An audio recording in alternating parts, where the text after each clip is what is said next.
What's up, everyone? It's your boy Fable. I welcome you all to another video essay of Down to Hang Out a Film. I've been wanting to do this video for the past year now, just in time for Daredevil Born Again. Cause we're all excited for that show, right? Woo! Yeah, baby! But I'm not going to talk about the man without fear today. Oh, come on. Nah, not today. But I'm talking about Daredevil's homeboy, Frank Castle, aka The Punisher.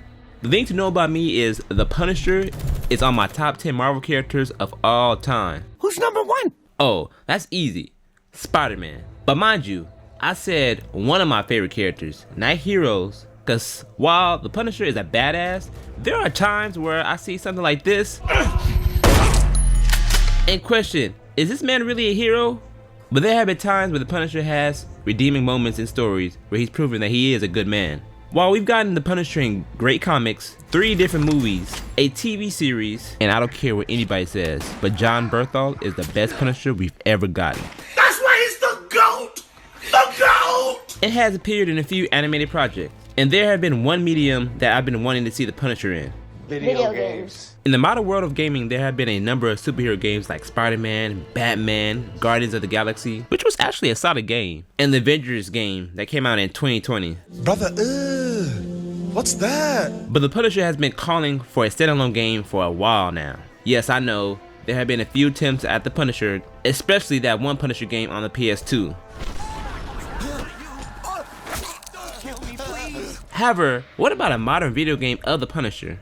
I need it now. But I'm not talking about The Punisher shooting up drug dealers, stabbing pimps, and setting crime lords on fire. Instead, how about we genre bend our favorite anti-hero and place him in a horror game? Please tell me more without delay. Oh, trust me, I got a lot more to say. But before we go further into this video, can you all like, subscribe, and comment? We've been seeing an increase in subscribers and we really appreciate your support, and thank you. So let's get into this video essay. Let's do this.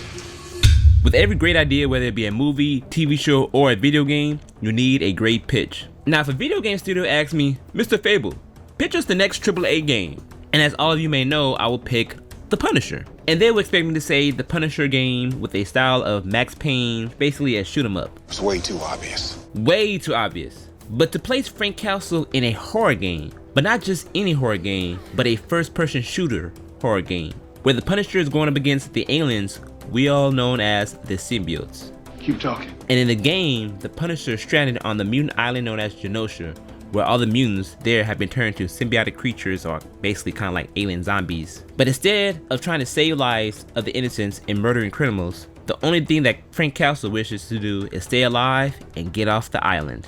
And at the end of the pitch, the producers would ask me, what would the title of this game be?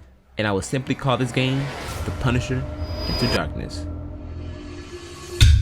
Now there are a couple of questions that arise from a project like this one. For example, what studio would take on a project like this? Great question. At first, I told myself Capcom would be the perfect studio for it, but I feel like it would be too much of an obvious choice, along with people saying that this game is basically a Resident Evil 7 clone. So I was giving it some good thought, and I didn't want to choose just a company with a big brand, but has a good streak of great games that fit right into the horror genre. The gaming studio that I will feel will make a great game out of this non-existent Marvel horror property is Red Barrel Studios. What? I don't know what that is. A lot of you are scratching your heads right now hearing this name, but this is the same developing team that made the Outlast games.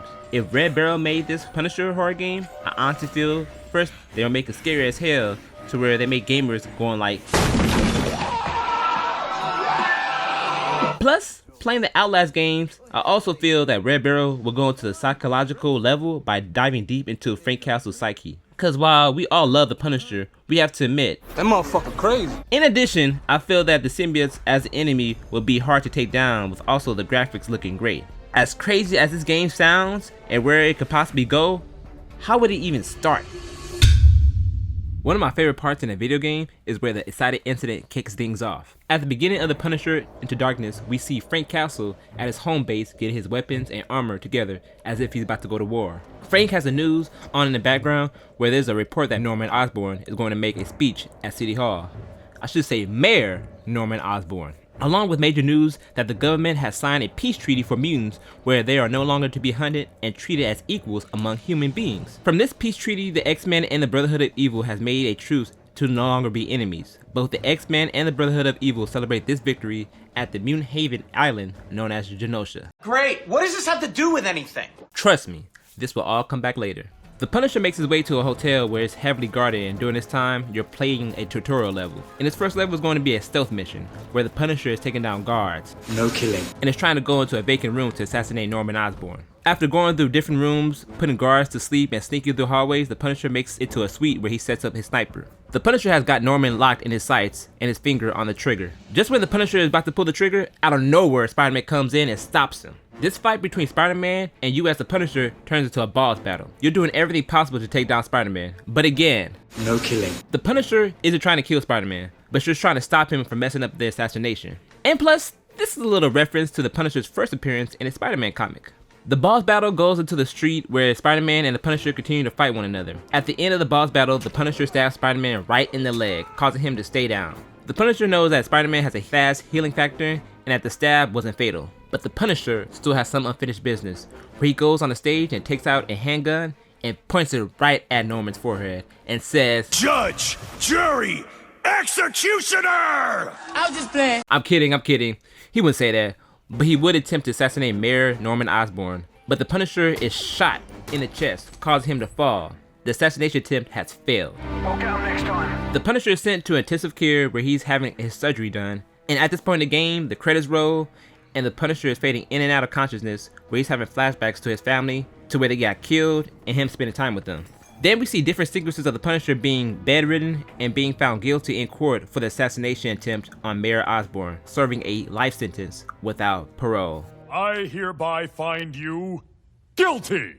And when that judge hits the hammer down, the title card comes up and says, the Punisher is sent to the raft. And I know many hardcore Marvel fans are saying, that's only for the super criminals, dummy. True. However, the jury sees the Punisher as a person just as dangerous as a supervillain. In this part of the game, you're still playing as the Punisher as he's in cuffs being taken to the prison. Just imagine the first 15 minutes of Arkham City, but with your main character actually doing the crimes that they were accused of. As you're going through the prison, you see and hear about familiar faces. While you pass the cells, you see Herman Schultz, aka The Shocker, and Max Dillon, aka Electro, sharing a cell. Then we see other familiar Marvel foes: Arcade, Baron Zemo, Bushmaster, Bullseye, Diddy. I thought it'd be a cool little Easter egg, you as the Punisher passing by and you see a cell right across from you, and it's Cletus Cassidy, aka Carnage. Let there be carnage. Unlike all the other inmates, Cletus is in a padding cell and in a straitjacket. He's going off about the end of the world and darkness will take over. I thought this would be a cool little Easter egg to see some of Marvel's most famous villains. Nerd! Quick side note, this is just my opinion, but I thought it would be great to have Aaron Paul play Cletus Cassidy in a better Venom movie or a future Marvel movie. That, I just thought like, okay, Aaron Paul's a great actor, and see him as Cletus Cassidy, he would go great in that world. That's just me. But back to the video I said. But one villain that the Punisher comes across is the Kingpin. The two have a little exchange where we see a slight animosity between the two. As the Punisher is being detained, you overhear the prisoners talk about a lot of people in New York are getting sick. The prisoner says some of the people who are sick have been going crazy, throwing up black vomit, or have been extremely violent. Then you also hear another conversation between another set of prisoners talk about how Genosha has gone completely dark after the celebration, and there hasn't been any mutants coming in or out of the island. But the Punisher doesn't pay attention to any of that. No, he just focuses on just spending time in his cell. Days later, the raft gets a new set of prisoners, where there's one prisoner who is sick and experiencing all the symptoms that the prisoners were talking about earlier. The guards try to take the prisoner away, but a black goo erupts all over them, turning their body into a violent creature, which we all know as the symbiote. The symbiote attacks the guards as well as other prisoners, and all hell breaks loose, where the symbiote starts to spread out both on the guards and the prisoners, which turns them to a deadly outbreak. Guards and prisoners are getting slaughtered by the symbiotes. The Punisher tries to flee, where you must first find a weapon to fight through the outbreak. You find yourself an assault rifle from off a dead guard and you shoot the symbiotes. However, none of the bullets seem to have effect. Cause remember y'all, the symbiotes are affected by sound. The prison alarm blurs loudly, in which causes the symbiotes to freak out and be vulnerable, where the Punisher shoots them and kills them. At this moment, Frank figures out what the symbiote's weaknesses are. Trying his best to survive the attack on the prison, the Punisher makes it to the docks, where he tries to get on a boat. but there is only one boat left, and it's taken over none other than by the Kingpin. The Punisher tries to fight Kingpin for the boat, but the symbiotes attack the two of them. The fight causes the boat to explode, and the Punisher and the Kingpin fall off the boat. This is where the story really kicks off. The storm from the rain carries the Punisher out to sea where he's been drifting for days. However, the Punisher washes up on a beach. He wakes up and looks around and has no clue where he's at. He's trying to figure out, but he's hoping it's New York. For him, the Punisher walking through the beach, he then noticed a big sign that is engraved, "Welcome to Genosha," with a small text right underneath that says, "All mutants welcome." However, the mutants is crossed out and it says, "All creatures welcome." And just a few miles ahead, you can see a statue as tall as a skyscraper and Magneto looking proud. This part of the video essay could be long and could be talked about for an hour. I'm not going to do that. For your sake, I won't make this section that long. No promises. When the Punisher goes into Genosha, he encounters different symbiotes, but having no weapons, he's about to meet a brutal end. However, he is saved by an underrated X-Men known as Forge. Who the hell is that? Forge is a member of the X-Men who has the mutant ability to build anything he wants. Anything! Anything! Anything. Anything? Anything. Anything. Anything? Yes, anything! Alright, we're not about to do this back and forth. But yes, Forge and you as the Punisher meet up and he takes you to his hiding place. Forge tells that the symbiotes all attacked during the mutant celebration and everything went to hell. Forge also tells you that all the X-Men members have gone missing and that he needs the Punisher's help to find them. From the Punisher being a lone wolf and who doesn't like team-ups with anyone, he doesn't care to find the X-Men and tells Forge that they're probably dead. The only thing the Punisher wants to do is find a way off the island. But Forge proposes that if Frank helps him find the rest of the X-Men, he could provide him a spot on the Blackbird, giving the Punisher a way off the island. In addition to their deal, Forge offers to build weapons if the Punisher could bring back parts. That's a fair trade. The Punisher sees no other options but to accept Forge's deal. In this game, Forge will be your... wait. What is it when you call someone who's helping you? They're not on the field, but in an office somewhere and behind a computer? Like, what is that called? Guy in the chair. There you go. While you're out killing the symbiotes, Forge is your guy in the chair helping you navigate through Genosha by telling you where things are, where not to go, and help you hack through things. Basically, throughout the game, you're on Genosha trying to find the X-Men while fighting mutants who are affected by the symbiotes. Speaking of symbiotes, when you have a game, especially a horror game of this type, there are going to be different types of enemies. Some stronger than others, some more frightening than others, some that you won't even know how to kill. And there will be some that will make you ask a question, What the fuck is that? so since these mutants are affected by the symbiotes, they are going to have powers, and they have to be a threat to the Punisher as well. So let's start off with the simple enemy types. The Pawns. The what? The what? Pawns. P-A-W-N-S. Pawns. Y'all some nasty mother... You watch your mouth. These are the symbiotes who are less difficult to kill. They basically have a super strength and have great agility. These are the common symbiotes you'll encounter throughout the game. The Maulers. In a horror game where you have creatures always after you, whether they're big, slow, fast, or just pop out of nowhere like this.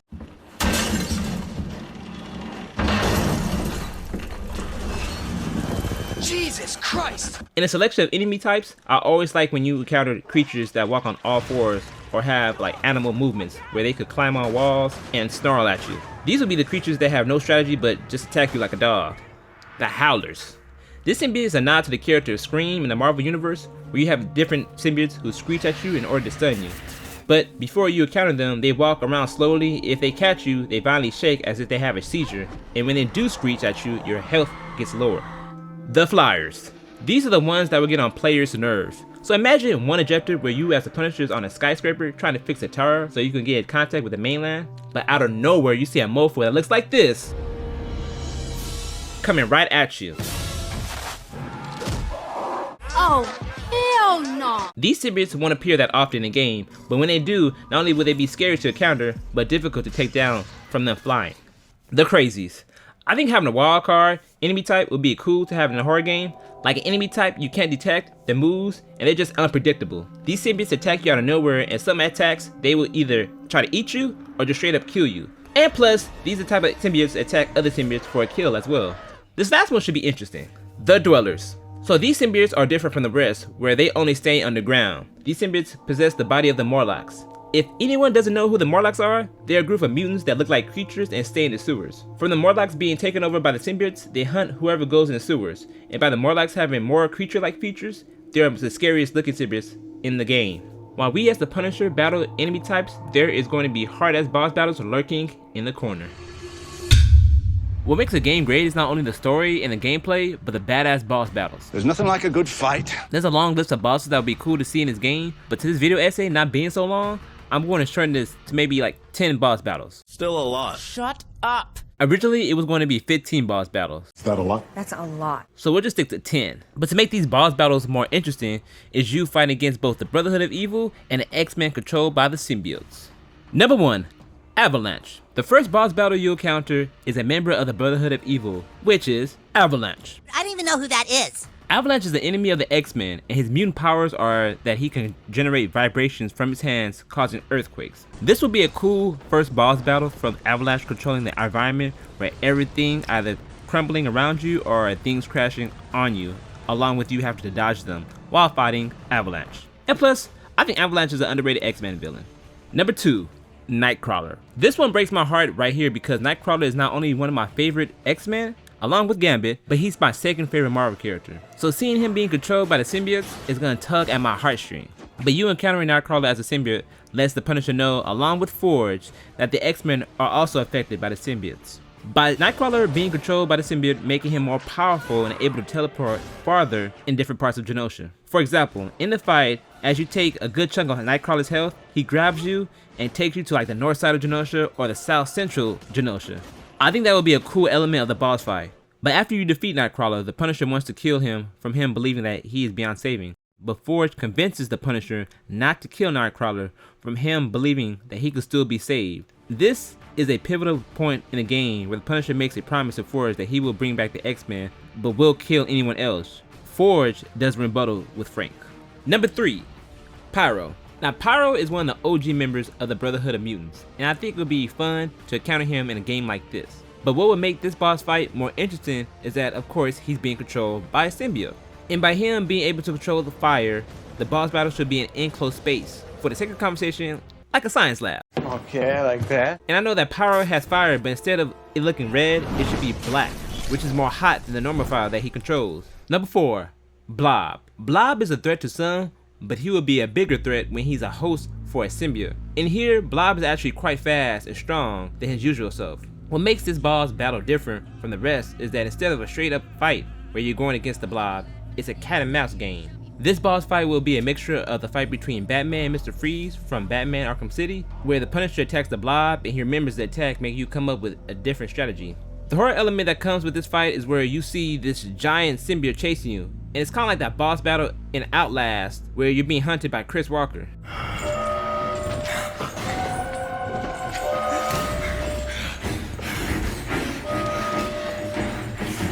Number 5. Cyclops. You know this part of the story when you see the leader of the X-Men as a host for the symbiote, then anyone could be possessed. No one is safe here. And this part of the game feels like an old school boss battle where Cyclops' optic blast is a lot more powerful and could cut buildings in half.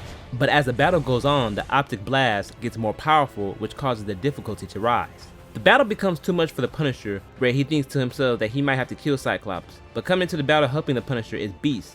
From Beast helping you out, he gives you and Forge help to find a cure, or at least a temporary one, for the symbiotes. Number 6. Emma Frost. At this point in the game, developers aren't trying to have you fight another mutant infected by the symbiote. Then what's the point? The point is to change things up every once in a while, and the perfect person to do that is with Emma Frost in order to have a unique and memorable boss fight. There's 3 reasons why it will be an interesting boss fight with her. 1. She isn't trying to kill you, but use you to steal the X-Men's Blackbird so she can get off the island. Emma's a selfish bitch. Always was. 2. From her knowing that Frank won't be easy to convince, she knows that she must control him using her telepathic powers, which causes the boss fight to be a psychological fight of you fighting the Punisher's demon versions of all the criminals he's killed and seeing flashbacks of his deceased family. This boss fight would be similar to Scarecrow counters in Batman Arkham Asylum. And 3, the reason why Emma Frost wouldn't be affected by the symbiotes because she can turn her body into a diamond. Number 7. Sauron. Another cool and overlooked X-Men villain is Sauron. Sauron is a mutant that is in the form of a pterodactyl. Instead of this being a normal ground boss fight, there will be times where Sauron grabs you by his sharp razored feet and picks you up and drops you off in a skyscraper. In addition to Sauron, what makes him such a threat, even as a symbiote, he is much larger and basically the size of a jet, with his wings being like swords. and he can suck the life force out of you. But having a big ass pterodactyl as a symbiote as a sky battle will make it irritating but fun boss fight. Number 8, Storm. Do you know what happens to a toad when it's struck by lightning? Now, speaking of a fun and irritating boss fight, I feel that fighting Storm affected as a symbiote and her able to control the weather would be, well, the perfect storm. Oh, brother, this guy stinks! With her not holding back and going full on crazy, the boss battle wouldn't be head on, where you as the Punisher would have to fight your way through a hurricane, hail the size of basketballs, and a blizzard. Each time the weather changes, it's a different way of you trying to defeat Storm. Number 9, Wolverine. This one I say second to last on purpose. Out of everyone, Wolverine as a symbiote boss is going to be Very difficult. not just from his healing factor, but his animalistic side being untamed, making the boss fight feel like you're fighting against an animal. Each time you take down Wolverine's health bar, it will shoot straight up with you thinking of another way to take him down. This boss fight will be a straight up fight. However, Wolverine would hide and hunt you like a predator, then dash right at you. But number 10, I'm going to reveal in the next topic. By the way, on all these boss battles, you do come across Professor X and bring him back to the safe house with Forge and Beast and some of the surviving X-Men. At this point in the video essay, many of you asking, How the hell did this happen? or asking, Who did this? let's answer the second question first. The one who's behind the fall of Genosha by spreading the symbiotes was no other than Norman Osborn. Toward the end of the game, the Punisher and the surviving X-Men try to board the Blackbird, but exiting the jet is Norman with Bullseye, who shoots the Punisher, wounding him in the chest, yet again. The remaining X-Men are surprised to see Norman, and he tries to stop them from leaving. In this part of the game, Norman reveals that in the past, his plans have always been stopped not only by SpiderMan, but numerous heroes. Norman has had enough and wanted all heroes gone from the face of the earth. He believes the only way to do this was through politics and science. Going to a brief story, Norman shook hands with the right people and made a deal with Senator Kelly to help him wipe out all the X-Men. Norman, knowing all about Spider-Man, he is aware that he once wore the black suit and how dangerous it is, along with corrupting its host. Believing that the symbiote was the perfect weapon to get rid of all heroes, in which Norman reveals that he sent the Patient Zero, who was infected with the symbiote, to Rikers Island, to get rid of the supervillains as well. In addition to this, Norman's next target was Genosha, where the island would be so infested with mutants as the symbiotes that the UN would have no choice but to nuke Genosha. At the end of Norman's reveal, gunfire unleashed on him and Bullseye. The X-Men and the Punisher look over to see who's shooting at them, and it's Kingpin with some of his henchmen. During this shootout, it's revealed that Norman and Kingpin were actually in a partnership where they would take down all the heroes together with the symbiote. But Norman betrayed the Kingpin by having the symbiote attack him on the last day of his prison release. So in the climax of the game, the final boss fight with you as the Punisher trying to stop Magneto, but getting the hell out of Genosha with the X-Men. Magneto hears Norman's reveal, and he's upset, which he uses his powers to make the island float, turning the climax of the game into an epic boss battle. Norman barely escapes the island, Bullseye is killed from a building caving on him, then Magneto personally goes after Kingpin. The Kingpin knows that he can't take down Magneto, which he injects the powerful mutant with a symbiote, which he was saving for Norman actually. Magneto as a symbiote is even more angry and dangerous, where he kills the Kingpin by driving a pole through his body. That's a strong ass pole. Magneto sees the Blackbird leaving, where he tries to take it down. The X-Men try to fight back, but they are too weak, so the Punisher leaves the X-Men and goes to fight Magneto. So as you guess, Magneto is the 10th and the final boss, but you fight him in 2 stages. You fight a very pissed off Magneto in his regular form, then you fight him in his symbiote form. Once you defeat Magneto for a second time, you and the other X-Men escape Genosha. But as they fly away from the island, they see a missile nuke the entire island, wiping away a whole civilization of mutants. And they lived happily ever after. So a number of you are asking, why make a video game about the Punisher of all Marvel characters? Why not Gambit and Luke Cage along with Iron Fist, make it a buddy cop video game? Or Hawkeye? Shoot, why not make a video game about Howard the Duck? I need answers. But to seriously answer the question on why I chose the Punisher for a game like this, is for him being one of my favorite Marvel characters, as I stated before. And the biggest fact is, That motherfucker crazy. while he's a badass and we all love him, we all have to admit, Frank Castle is not a sane person at all. It's not the fact that him just killing criminals because he thinks they have to go, but some of the things he went through mentally and how he goes about doing things. For example, the Punisher goes up against other heroes who he believes is in his way. At its core, this would be a horror game, however, it's also us exploring the psyche of the Punisher and why he does the things he does. In addition to that, the Punisher being at Genosha is him being condemned to hell. Explain yourself! Think about it. In this game, Genosha is a representation of hell, where a beautiful society has fallen, and symbiotes are a symbolism of demons. And throughout his journey to the fallen paradise, the Punisher seeing flashbacks of his deceased family, and throughout the story, the game asks you, is the Punisher crazy or justified for the things he has done? I can only speak for myself when I say I would love to see a game like this. However, if executed well with the right developers, everyone will gravitate towards it. With the hands of the right developers, they can make this game amazing, from its great graphics, engaging story, and interesting take on well-known characters, and its dark undertone. While there have been a number of good Marvel games throughout the years, some great and some bad, it would be cool to see one game with a dark tone. I'm not one of these people who think that something with a dark tone instantly makes it better, but I feel that the Punisher is the perfect character for a darker story, for him being an anti-hero and him being a gruesome killer. What makes a Marvel game that involves the Punisher, unlike other Marvel characters, he's a human with no special abilities. Have a character in a world full of extraordinary beings makes for an interesting concept where you have the Punisher who is vulnerable and could possibly die from anything that harms him. And to add to the Punisher being a normal guy, is going to add to the complexity of the character. We have to fight the beings with these amazing powers who are counting on you to save them from these alien creatures. Or, how Shadow likes to call them, disgusting black creatures. I know we've seen the symbiotes done to death in like the comics and seen them in video games such as SpiderMan, Web of Shadows, and SpiderMan 2 for the PS5. However, we haven't dived into the horror element within them.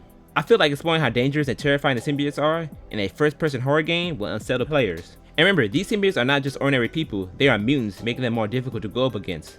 But the real battles will be the boss fights from not only the X-Men themselves, but the enemies as well. But the true way to make a great boss fight is to make it both fun and engaging, and to not make them all repetitive, but different with their own personality. We over at Down to Hangout FM once again thank you for all watching another video essay. This one was fun to do. I'm not a big fan of fanfiction, but this story has been in my head for some years now. We've been seeing the channel grow in numbers, and we all thank you for that. While this channel is mostly focused on video essays now, we also been doing video game walkthroughs. Me and Malik have been playing Split Fiction. That has been a very fun game. And I've also been doing gameplay of Kingdom Hearts as well, the first one too. And I plan to do the second one and third one in the future. The reason why we're doing video game walkthroughs is so we could fill in the gaps between video essays. And plus, playing the right video game is always fun, especially when you're streaming it. But thank you once again, and remember y'all to like, subscribe, and comment on this video. I'm always curious about what y'all think and how we can improve on this channel. Y'all have a nice day, and remember, hugs, not drugs.